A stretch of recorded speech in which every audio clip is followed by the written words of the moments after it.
Hello guys, on the way na kami, nakabiyahe na kami. Ayan.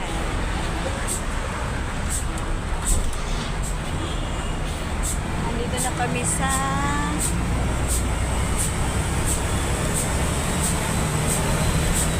Magallanes.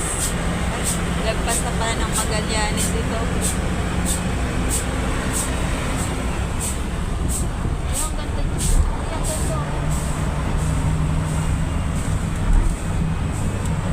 Sarap magbiyahe pag tuloy-tuloy ang bus.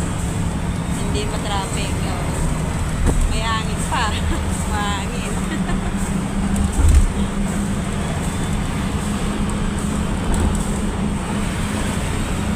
Dalawa. Busy dalawa.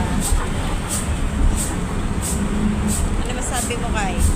Sarap magbiyahe pag walang traffic.